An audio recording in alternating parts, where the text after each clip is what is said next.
आपने सुना होगा, कभी किसी ने कहा था कि जाति न पूछो जाचक की, पूछ लीजिए ज्ञान।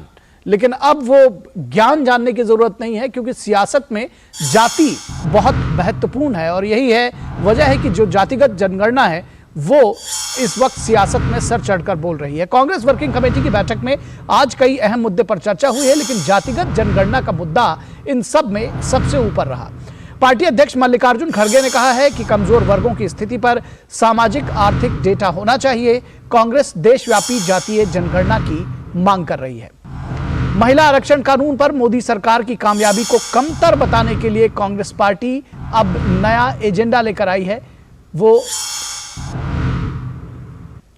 पार्टी ने अब ओबीसी महिलाओं की राजनीतिक भागीदारी सुनिश्चित करते हुए महिला आरक्षण लागू करने की बात कही है। उनका कहना है कि महिला आरक्षण लागू होना चाहिए, ओबीसी महिलाओं की भागीदारी सुनिश्चित होगी। उधर बिहार में सामाजिक आर्थिक सर्वे के बजाय जातिगत जनगणना को लेकर सियासी बहस अभी भी जारी है। बिहार सरकार ने आर्थिक पक्ष बताने के बजाय जातियों और उपजातियों की जनसंख्या बताने की कोशिश की है। आर्थिक पक्ष इसमें नहीं बताया गया है, बल्कि जातियों और उपजातियों की जनसंख्या बताई गई है। बिहार बीजेपी के नेता सुशील मोदी ने नीतीश सरकार की जातिगत जनगणना कराने की प्रक्रिया पर सवाल उठाया है कि ये प्रक्रिया जो है वो ठीक नहीं रही है। ये कहना है सुशील मोदी का। विपक्षी दलों का क्या कहना है? वो कहते हैं कि कुछ जातियों को कम और कुछ जातियों को उनकी उपजाति से जोड़कर अधिक दिखाया गया है। तो इस डेटा के ऊपर भी सवाल उठाए गए हैं। सुशील मोदी ने सरकार से जुडिशियल कमीशन बनाकर इसकी त्रुटि को दूर करने का आग्रह किया है। सुशील मोदी कहते हैं कि एक जुडिशियल कमीशन बनाया जाए और इस पूरी जो कमी है उसको दूर किया जाए। सुशील मोदी का दावा है कि यादव और कुर्मी में सभी उपजातियों को जोड़कर दिखाया गया है। तो तमाम जो विपक्षी पार्टियां हैं उनका भी दावा है, जबकि वैश्य समाज की सभी उपजातियों को अलग अलग दिखाया गया है, वैसे ही अन्य उपजातियों के साथ भी हुआ है। तो जेडीयू एमपी सुनील कुमार ने अपनी सरकार की रिपोर्ट पर सवाल उठाया है। जातीय जनगणना के आंकड़े को गलत बताते हुए उन्होंने कहा कि यह डेटा त्रुटिपूर्ण है। यही सवाल पसमानदा मुस्लिम समाज ने भी पूछा है कि जब हिंदू में सभी जातियों को अलग करके दिखाया गया है, तो फिर मुस्लिम समाज में 25 जातियों का एक ब्लॉक क्यों बनाया गया?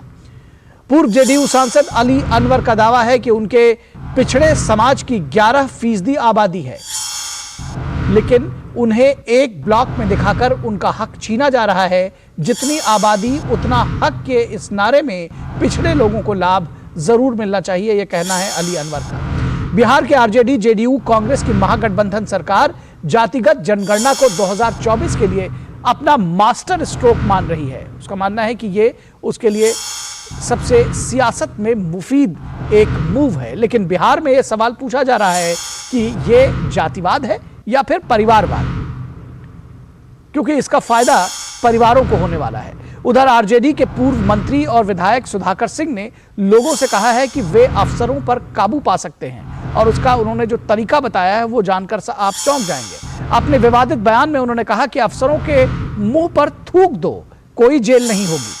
आरजेडी नेता इसे लोहियावादी तरीका मानते हैं। ये कहते हैं कि अफसरों के मुंह पर आप थूक दीजिए, ये लोहियावादी तरीका है। लेकिन सड़क पर दुर्घटना में मरे एक शख्स की लाश का पंचनामा कराए बगैर पुलिस उसे नदी में फेंक देती है, इसे कौन सी नीति माना जाए? ऐसे में विपक्षी दलों का आरोप है कि सियासत में उलझी बिहार सरकार मानवीय संवेदनाएं भी भूल चुकी है। जातिगत जनगणना से ज्यादा जरूरी है व्यक्ति की सुरक्षा और जीने का अधिकार। अगर यह देने में सरकार विफल रही है तो फिर ऐसी सियासत किस काम की? और भाजपा नेता सुशील मोदी ने क्या कुछ कहा जातिगत जनगणना पर, आइए सुनते हैं। कुल मिलाकर बिहार के अंदर जो जातीय सर्वेक्षण के जो आंकड़े आए हैं उससे लोग खुश नहीं हैं। फिर सरकार को पंचायत तक के आंकड़े सार्वजनिक करना चाहिए था। फिर सरकार ने केवल जातीय आंकड़े तो सार्वजनिक कर दिया, लेकिन उनके जो 17 बिंदुओं पर जो सर्वेक्षण किया गया था, उन बिंदुओं पर जो सर्वेक्षण था उसकी रिपोर्ट को सरकार ने अभी तक सार्वजनिक नहीं किया है। फिर कुछ आंकड़े जनता दल के नेताओं के हाथ कैसे लग गए? जनता दल के प्रवक्ता हैं नीरज कुमार, उपेंद्र कुशवाहा के व्यक्तिगत आंकड़ों को सार्वजनिक कर रहे हैं, जबकि ये राइट टू प्राइवेसी का मामला है। सरकार ने कोर्ट में कहा है कि किसी के भी व्यक्तिगत जो आंकड़े हैं उनको सार्वजनिक नहीं किया जाएगा। तो यानी लोगों को लग रहा है कि बड़े पैमाने पर लोगों के आंकड़ों के साथ छेड़छाड़ की गई है। और आइए अब आपको सुनाएं आरजेडी नेता ने क्या कुछ प्रतिक्रिया दी है, इस पर यह भी सुन लेते हैं। मेरे कहने से मुझे भी वोट मत दीजिएगा जब तक हम काम आपका न करें, लेकिन ऐसा काम तो करा लीजिए और बहुत ज्यादा नहीं। लाठी डंडा से डर लगता है कि सर फूट जाएगा तो 302 हो जाएगा। लोहिया ने बताया था हम लोगों को आसान तरीका है, मुंह पे थूक दो अधिकारी का। कलेक्टर के मुंह पे 100 आदमी अगर थूक दीजिएगा तो कलेक्टर कौन दफा में जेल भेजेगा? कोई दफा लगेगा?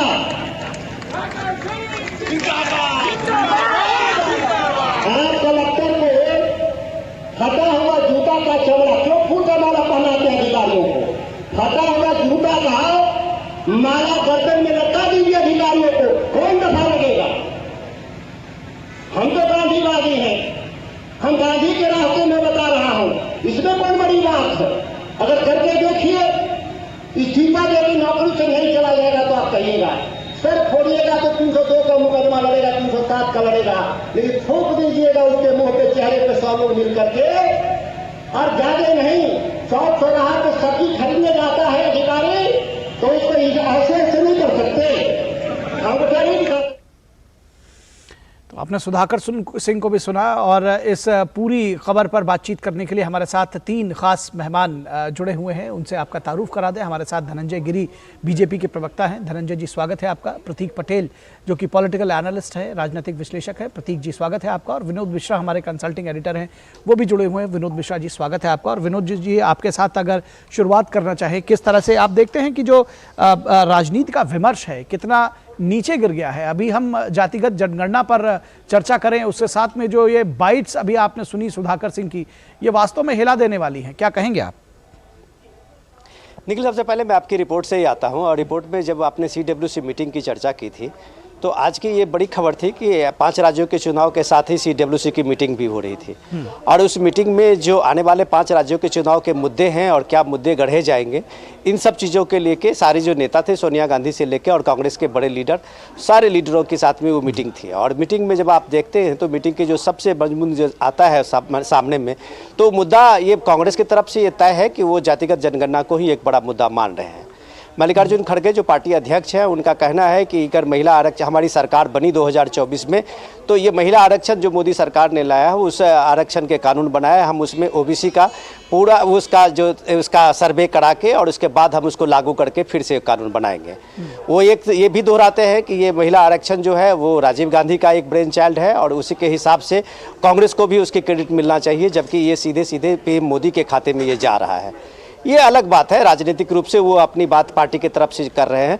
लेकिन सबसे इम्पॉर्टेंट है कि मल्लिकार्जुन खड़गे जब ये बात बोलते हैं कि हम इसको राष्ट्रीय स्तर पर ले जाके जनगणना की बात जो बिहार सरकार ने अभी करके दिखाया है, हम उसको लेके जाएंगे, तो एक तरह से कांग्रेस की सरकार जो है, कांग्रेस के पार्टी जो है, वो एक तरह से अपने महागठबंधन बिहार में नीतीश कुमार को ये क्रेडिट देते हुए दिख रहे हैं कि उनका जो सर्वे है उसको हम एक स्तर पे लागू करने की बात करेंगे। लेकिन एक बात ध्यान देने की बात है कि मल्लिकार्जुन खड़गे उसमें सामाजिक आर्थिक सर्वेक्षण की बात करते हैं और वो कहते हैं कि गरीबों के हक में डेटा उसकी हक पहुँचे, इसलिए ये ज़रूरी है। लेकिन शायद वो इस बात का इग्नोर करते हैं कि ये गरीबों के लिए और सामाजिक आर्थिक जो सर्वे है वो नहीं है, इसके बदले में ये जाति जनगणना है। इसको बताने में शायद उन्होंने, मुझे लगता है कि एक तरह से उन्होंने एक सियासत में ही इस चीज़ों को रखा होगा और वो सामाजिक आर्थिक सर्वेक्षण के बदले में उसको एक जाति जनगणना की बात को करते हुए वो दिख रहे थे। अब रही बात की सबसे इम्पॉर्टेंट बात ये है कि जब आप इस चीज़ को दिखा रहे थे, लेकिन सबसे इम्पॉर्टेंट आज का ये भी है कि जैसे ये चुनाव का 5 राज्यों के चुनाव का ऐलान हुआ है, आपने यहाँ आम आदमी पार्टी के कन्वेनर का भी सुना होगा निखिल, कि उन्होंने साफ साफ कह दिया है कि इन राज्यों में आम आदमी पार्टी बहुत मजबूती से लड़ने जा रही है। अब समाजवादी पार्टी ने अपने कैंडिडेट का पहले ही अनाउंसमेंट जो है छत्तीसगढ़ में, मध्य प्रदेश में और राजस्थान के लिए किया है। अखिलेश यादव खुद 2 दिन का दौरा भी कर रहे हैं। तो आप देख सकते हैं कि इंडिया गठबंधन का जो तीसरी मीटिंग थी, उसके बाद जो सीट शेयरिंग पे इनका एक कन्वेनर के साथ मीटिंग होनी थी, अलग अलग समिति की बैठक होनी थी, उसका नतीजा ढाक के पात की तरह से उसका कुछ नहीं निकला है। और ये मजबूती के साथ में अपने अपने पार्टी की लड़ाई लड़ते हुए दिखेंगे इन 5 राज्यों में। और 5 राज्यों में आप अगर इंडिया गठबंधन की बात करेंगे तो वो वहाँ पे आपको कुछ भी दिखता नहीं नजर आएगा। सारी पार्टियां एक दूसरे के खिलाफ पे लड़ती हुई दिखेगी। लेकिन ये सारी पार्टियों के लिए ये मुद्दा जो ये सामाजिक आर्थिक सर्वेक्षण के बदले जातिगत जनगणना क्यों बनती जा रही है, इसके पीछे भी कारण है निखिल। ये भी हमें समझना होगा कि जब प्राइम मिनिस्टर मोदी ने अभी छत्तीसगढ़ की रैली में कहा था कि इस देश में गरीब जो है वो सबसे बड़ी जाति है, तो इसका मतलब था कि पीएम ने इनके बहस को एक तरह से आप सोचे कि इनकी बहस को उन्होंने एक तरह से डिसॉल्व कर दिया था इस तर्क से कि इस देश में जो गरीब है उसकी सबसे बड़ी जाति है। आप जब इन जातियों को एक सामाजिक रूप में, एक राजनीतिक में रूप में ढाल बनाने की कोशिश करते हैं, तो ये सुधाकर सिंह जैसे लोग, जो परिवार के लोग सामने में आते हैं और वो कहते हैं कि डीएम के मुंह पे थूक दो, तुम्हारी कोई कार्रवाई नहीं होगी। निखिल जी, निश्चित तौर पर हमारे साथ में प्रतीक पटेल जी भी जुड़े हुए हैं। प्रतीक जी, ये जो जातीय जनगणना का पूरा गणित है, इसमें कहीं ना कहीं क्रेडिट लेने की कवायद जो है वो साफ तौर पर देखी जा रही है। किसका कौन क्रेडिट लेता हुआ दिख रहा है आपको, नीतीश कुमार या फिर आरजेडी या फिर कांग्रेस? क्योंकि सभी लोगों में आपस में होड़ मच गई है और सबसे खास बात है कि ये बहुत सारी विसंगतियों से परिपूर्ण है। ये जो जातीय जनगणना है, किस तरह से कहते हैं, देखते हैं आप क्या कहेंगे आप इस पर। आपका ऑडियो हम तक नहीं पहुंच रहा है, एक बार अपना इंस्ट्रूमेंट चेक कर लें।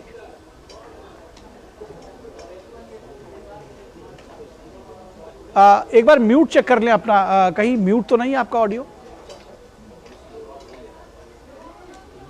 अगर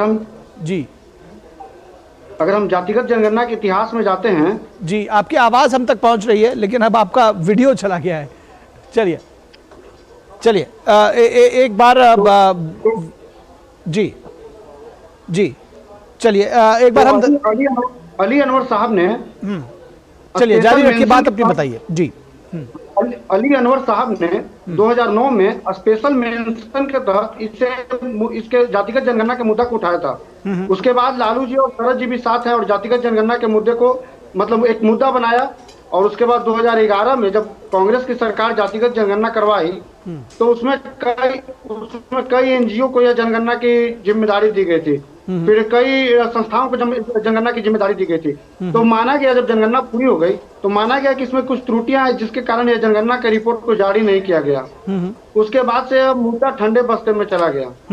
अब जब सरकार, नीतीश कुमार की सरकार जब भाजपा से अलग होके, एनडीए से अलग होके महागठबंधन के साथ आई है, उसके बाद से यह कवायद शुरू हो गई कि जातिगत जनगणना कराया जाए। इसके लिए सभी विपक्षी दलों ने जाके माननीय प्रधानमंत्री जी से भी मिला दिल्ली में, उन्होंने इनसे आग्रह किया कि जातिगत जनगणना आप कराइए, लेकिन प्रधानमंत्री मोदी जी ने इसे ठुकरा दिया, जिसके कारण फिर राज्य सरकार जो ये विशेष जानकारी आपके पास है, इस तरह की जानकारी मेरे पास तो नहीं है। बहरहाल हमारे साथ में विनोद मिश्रा जी भी जुड़े हुए हैं, धनंजय गिरी जी भी जुड़े हैं, इस पर वो प्रकाश डालेंगे जब उनसे पूछेंगे। फिलहाल आप अपनी बात जारी रखें जी। तो फिर राज्य सरकार, बिहार सरकार जातिगत जनगणना कराई। अब होड़ मची है कि क्रेडिट लेने की, तो सबसे पहले तो यह सर्वविदित है कि यहाँ बिहार की सरकार ने इस जातिगत जनगणना को कराया। हाँ, इसमें सभी विपक्षी दलों का सहयोग था। अब यह मुद्दा देशव्यापी मुद्दा बन चुका है। कांग्रेस अब राजस्थान में जातिगत जनगणना कराने जा रही है, छत्तीसगढ़ में जातिगत जनगणना कराने जा रही है। तो मकसद क्या है, वही तो पूछा जा रहा है। सवाल दो सवाल दरअसल निकल कर आए कि देखिए इतनी सारी त्रुटियां थी, 27 सवाल पूछे गए थे, जिस पर से 2 केवल धर्म क्या है और जाति क्या है वो लेकर के आए। तमाम की यादवों की और कुर्मियों की उपजाति नहीं बताई, बाकियों को उपजाति के साथ बांटा। आखिर इसके पीछे मकसद सियासी नहीं तो क्या है? इतनी जल्दबाजी क्यों थी? जल्दबाजी की बात नहीं है, बात अगर है कि कुछ त्रुटियां हैं तो उस त्रुटियां को दूर की जाएगी। तो वही तो कहा जा रहा है कि उन त्रुटियों के साथ आने की जरूरत क्या थी? पहले ठीक कर लेते, पहले उसपे आप देख लेते कि क्या गलतियां हैं। नहीं, सुशील मोदी जी तो पहले कह रहे थे कि जातिगत जनगणना ही गलत है, बाद में अब कह रहे हैं कि कुर्मी की संख्या पे आ गए हैं। तो ये भाजपा ये तो कोई भी देख सकता है, पसमानदा मुस्लिम जो है वो भी ये सवाल उठा रहे हैं। नहीं, पसमानदा मुस्लिम का जो सवाल है, तो जातिगत जनगणना के पहले जब ये आंकड़े दिए गए थे कि हाँ मुस्लिम समाज का जनगणना होगा, जब ये कोड जारी किया गया था तब तो किसी ने विरोध नहीं किया था कि हाँ मुस्लिम समाज का वर्गीकरण किया जाना चाहिए, पसमानदा समाज का अलग वर्गीकरण करना चाहिए, ऐसा तो उन्होंने कभी नहीं कहा। लेकिन जब प्रतीक ये सवाल तो उठेगा ना, ये सवाल तो उठेगा ना प्रतीक जी, कि जब आप कुछ जातियों का वर्गीकरण करते हैं, सब उपजातियों में लेकर आते हैं और कुछ का नहीं करते हैं, तो सीधे सीधे ये प्रश्न तो उठाया जाएगा ना कि ये जो जनगणना है उसका मकसद सियासी क्यों नहीं है? नहीं, मकसद तो बिल्कुल है कि हाँ गरीब तबकों को उत्थान करना, उनके लिए कल्याणकारी योजनाएं बनाना, जो तबका पिछड़ चुका है, जो तबका मुख्य धारा से बाहर जा चुका है, उसके लिए योजनाएं बनाना। ठीक है, अगर ऐसा है तो फिर वो आर्थिक आंकड़े कहाँ हैं? आर्थिक आंकड़े फेज वाइज जारी होंगे, उसके आप प्रेस तो वही तो कहा जा रहा है कि फिर इतनी जल्दबाजी क्यों थी जब आंकड़े सारे थे? तो चलिए, अब एक एक शब्द पे दरअसल बहस नहीं हो सकती, लेकिन ये सारे सवाल जो हैं वो लगातार एक के बाद एक पूछे जा रहे हैं। धनंजय गिरी जी, आपको लगता है कि ये जो पूरी जनगणना, जातिगत जनगणना कराई गई, आर्थिक सर्वेक्षण की बात कही गई थी और शायद उसका मकसद भी ठीक था, लेकिन ये जो कवायद सारी सामने आई है, इसका मकसद सियासी ज्यादा है? निखिल जी, पहले तो जातिगत जनगणना कराई ही नहीं गई। सरकार ने सुप्रीम कोर्ट में लिख करके दिया कि हम जातिगत सर्वे करा रहे हैं, सामाजिक आर्थिक सर्वे करा रहे हैं। तो ये जनगणना है नहीं, जनगणना का अधिकार राज्य सरकार के पास है ही नहीं। पहले तो ये सर्वे कराई गई, इसमें 27 बिंदु और 9 मानक तय किए गए। 27 बिंदु का पता है, 9 मानकों का पता है। इसमें ये जनगणना तो कौटिल्य के समय भी कराई गई थी कर की सुविधा के लिए। आईने अकबरी में भी आपको जनगणना का जिक्र मिलता है। जी बिल्कुल। यहाँ सर्वे कराया गया किस लिए? सर्वे कराया गया कि राजनीतिक आर्थिक किसके पास कितनी संपदा है, किसके पास अपना मकान है, किसकी स्थिति क्या है, पलायन के शिकार क्या है, रोजगार की स्थिति क्या है। लेकिन तो कुछ है ही नहीं आपके पास। आप तो चुनावी नीतीश कुमार निराशा के प्रतीक हो चुके, डूबती हुई नाव नीतीश की चुनाव में देख करके चुनाव खेलने का मौका मिल रहा है आपको। पहले विशेष राज्य के बीन बजाया करते थे, जब उससे बात नहीं बनी तो इन्होंने जाति का एक नया जाल बुना है। जात के ताल पर बेताल और बेताल होते और बिहार को बेहाल करते नीतीश कुमार। अगर 9 मानक बताने में अगर तुम पीछे हट रहे हैं, क्यों नहीं बता रहे हैं कितना पलायन है? 2,61,000 करोड़ के बजट में सिर्फ 31,000 करोड़ दे करके वो कौन सी योजना बना लेंगे? सड़क, पुलिया, रोड, फैक्ट्री बनाने में और इंफ्रास्ट्रक्चर बनाने में, हॉस्पिटल को आगे लाने में, प्रदेश को आगे बढ़ाने में जाति जानने की। और निखिल जी, बिहार का देश का हर आदमी जन्म लेने के पहले अपनी जाति जानता है। मैं भी अपनी जाति जानता हूँ, आप भी अपनी जाति जानते हैं। और बिहार में तो जाति पहले बुलाया था। 5 दलित मरे, 5 स्वर्ण मरे, ये तो अखबार में छपता है। तो जब दलित और स्वर्ण छपता है, मानवता जब वहां मरी हुई है, जब मानवता ही मार दी जाती है, जब दलित और स्वर्ण मरता है, जब लाश को बिना अंतिम संस्कार के फेंक दिया जा रहा है बिहार में, जब सरकार का संस्कार ये है कि अफसरों के मुंह पर थूकने की बात हो रही है, तो ये लोकतंत्र पे कितना कुठार, कितना कैसा हमला है, कैसा संघातक प्रहार है नीतीश के राज में, इसकी बानगी आप देख लीजिए। और बेशर्मी से मुस्कुराते नीतीश कुमार एक सिर्फ कह रहे हैं कि जातिगत सर्वे, ये त्रुटिपूर्ण। आप सैकड़ों लोगों ने एप्लीकेशन दिया कि हमारी जाति क्या है, कैसी है, क्या है, कितनी है, संख्या है, हमारे यहाँ कोई आया नहीं, गया नहीं। आपको सिर्फ एक जातीय उत्थान की बात नहीं करनी थी, आपको जातीय उन्माद फैलाना था। क्यों? क्योंकि आपकी डूबती हुई सियासत को किनारे लगाने के लिए कोई नहीं थी। अब तो विशेष राज्य के बीन भी बंद हो गई है और आपकी पास ये कुछ है नहीं कहने के लिए। आप बताते तो पता चलता ना कि भाई 52% बिहारी क्यों पलायन का शिकार है। 15 साल लालू राम ने राज किए और वो किडनी का ऑपरेशन कराने सिंगापुर चले जाते हैं। नीतीश जी 18 साल के मुख्यमंत्री यहाँ का ऑपरेशन कराने दिल्ली चले जाते हैं। लेकिन गरीब आदमी कहाँ जाए? हाँ। जिसको अपने बता दिया कि तुम इस जाति के, वो कहाँ जाएगा? जी धनंजय जी, आपके पास वापस आएंगे, ये बहुत सारे सवाल हैं दरअसल। 5 लाख का अगर बीमा नरेंद्र मोदी दे रहे हैं तो उसका सहारा तो नरेंद्र मोदी है। नीतीश कुमार ने बिहार को 18 साल में अगर 9 काम, मैं दावे से कह रहा हूँ, 9 काम कहने के लिए होता तो नीतीश कुमार को कहते। लेकिन नाकामियों के मंच पर चढ़ करके नीतीश कुमार बेशर्मी से मुस्कुराते हैं। नीतीश कुमार बिहार को बेरंग और बेनूर करते नीतीश कुमार। ठीक है, चलिए। रिपोर्ट में बैठ करके। चलिए हम अपनी बहस को जातीय जनगणना और जो तमाम चीजें जो मूव करने वाली हैं दरअसल उस पर लाना चाहते थे। एक मुद्दा आपने भी अभी उठाया और जो हमने बाइट दिखाई थी, अंकित जी, प्रतीक जी, दरअसल आपसे जानना चाहेंगे कि ये जो कलेक्टर के मुंह पर थूकने की बात कह रहे हैं और उस पर शांति छाई हुई आपके बिहार के जो सत्तासीन दल हैं उनमें, किस तरह से इसको देखते हैं? ये क्या संदेश दे रहा है बिहार और उनके नेता? यह बयान तो सही में बहुत गलत है, अमर्यादित है। और सुधाकर सिंह अमर्यादित बयान देने के लिए मतलब पहले से ही जाने जाते हैं। इन पे एक बार पार्टी है राजद ने इनके एक बार नोटिस भेजा था कि इस तरह का बयानबाजी आप करना बंद करें, लेकिन पता नहीं सुधाकर सिंह के मन में क्या है कि इस तरह से एक संवैधानिक पद के आदमी को इस तरह से बोलना यह गलत है। तो आपको लगता है कि पार्टी को उनके खिलाफ कार्रवाई करनी चाहिए? बिल्कुल पार्टी को इस पे कार्रवाई करनी चाहिए, उनके प्रवक्ता को इस पे जवाब देना चाहिए कि आखिर वो इस तरह से बयान दे रहे हैं और वो पार्टी में बने हुए हैं। यह बिल्कुल गलत है। और जैसा कि धनंजय गिरी जी कह रहे थे कि नीतीश कुमार 9 सालों में क्या किए हैं, तो आप ही तो 15 साल से उनके साथ सहयोगी गठबंधन में थे। और जातिगत जनगणना की बात आप कर रहे हैं कि सही तरीके से नहीं हुआ है, त्रुटिपूर्ण है, तो उसके लिए सरकार आयोग बनाएगी, चाहे फिर उसके लिए उसके त्रुटियां को दूर करेगी। लेकिन जब सर्वदलीय समिति से जातिगत जनगणना विधानसभा से पारित हुआ था तो उसमें भी आपका भी सहमति था। ऐसा तो नहीं है कि आपने जातिगत जनगणना के विरोध में अपना सहमति दर्ज नहीं कराया था, आपके सहमति से ही जातिगत जनगणना बिहार में हुए। तो यह पूरी तरह से आरोप लगा देना कि पूरी तरीके से जातिगत जनगणना गलत है, यह तो सही नहीं है। ठीक है, धनंजय जी से जवाब ले लेते हैं इसका। धनंजय जी, आपने सुना? मैं निखिल जी रिपीटेडली कह रहा हूं कि पहले तो अपनी जानकारी दुरुस्त कर ली जाए। ये जातिगत जनगणना नहीं, जातिगत सर्वे। ठीक है, बिल्कुल। आर्थिक सामाजिक सर्वे के बीच में आर्थिक सामाजिक सर्वे है। अगर हमारे भाई साहब राजनीतिक विश्लेषक को नहीं पता है तो फिर से मैं रिपीट कर देता हूं, सरकार के एफिडेविट में लिखा हुआ है कि सामाजिक आर्थिक सर्वे है और सर्वे में 27 बिंदु बने और 9 मानक बने। मैं पूछता हूं 27 बिंदु कहां है और 9 मानक कहां है? और अगर उस तैयार डाटा नहीं हुआ है तो जल्दबाजी क्या थी ये बताने के लिए? आप ये बताना चाह रहे हैं कि जातिगत जब बात ही कर रहे हैं तो आप बता रहे हैं कि 17% मुस्लिम है और 14% यादव। इसको आप कंसोलिडेट करके बता रहे हैं और बाकी सबको फ्रेगमेंटेड करके बता रहे हैं। बिहार निखिल जी आप भी गए होंगे और मैं वहीं से हूं, यानी कि आप बता रहे हैं कि हर 3 में एक व्यक्ति या तो यादव है या मुसलमान, यानी कि आप 2 लोगों से मिल रहे हैं तो उसमें से एक यादव है या मुसलमान। क्या बिहार में आप कभी गए हैं, देखा इस तरह की स्थिति को? यह कितना बड़ा फार्स है, कितना बड़ा फ्रॉड है।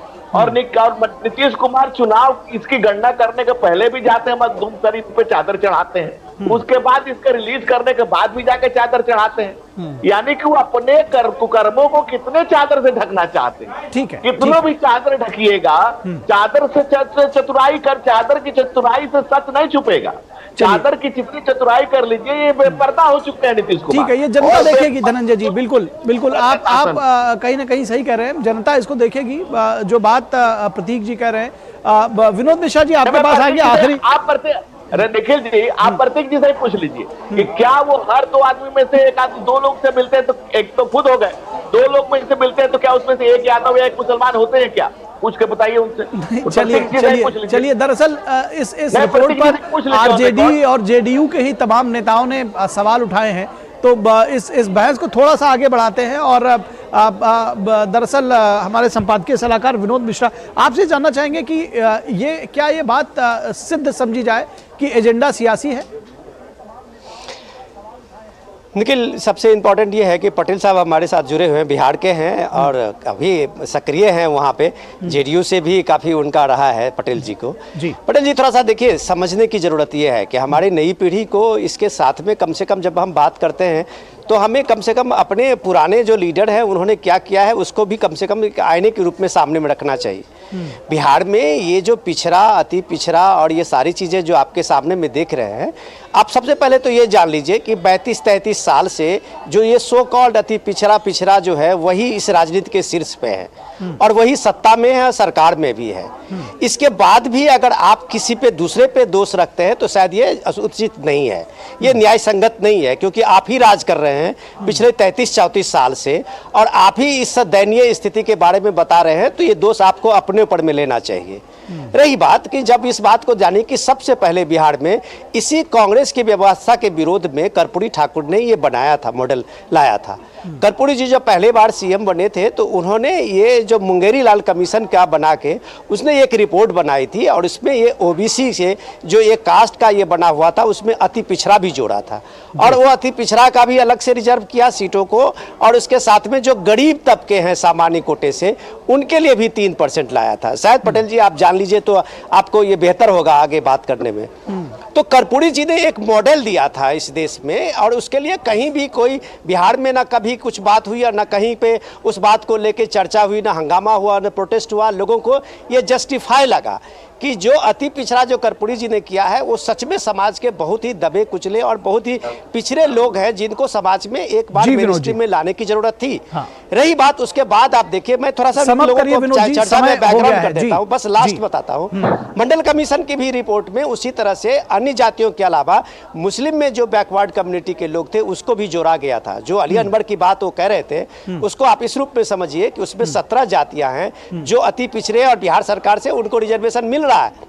तो अली अनवर का सवाल ये है कि आप उन 17 जातियों को जो वहां पे 11% हैं उनके बदले में आप अगर उसको एक ब्लॉक बनाते हैं और उसको बना के बताते हैं कि 17% है तो 12% का जो हिस्सा है जिनकी उसकी आबादी उतना हक में आप उसके हक को मार रहे हैं। ये सारी चीजें बहस में आप पढ़ेंगे तो बिहार की इस राजनीति में उलझ जाएंगे। बिहार में एक कहावत है कि शर्ट के ऊपर से आप बनियान पहन लीजिए तो आप एकदम लोकल और फिट नेता लगेंगे। तो ये लोकल और फिट बनाने की जो कवायद बिहार में हो रही है उसमें इस चीज को समझिए कि जरूरत ये है कि इंपॉर्टेंट ये है कि राष्ट्रीय स्तर पे जब कांग्रेस के लीडर राहुल गांधी इस बात की मांग करते हैं, छत्तीसगढ़ की रैली में वो बताते हैं जितना आबादी उतना हक, और उस हक के साथ साथ में अगर उत्तर दक्षिण के बाद का डिवीजन वो लाते हैं तो आप डेफिनेटली मान लीजिए कि ये देश के लिए घातक है।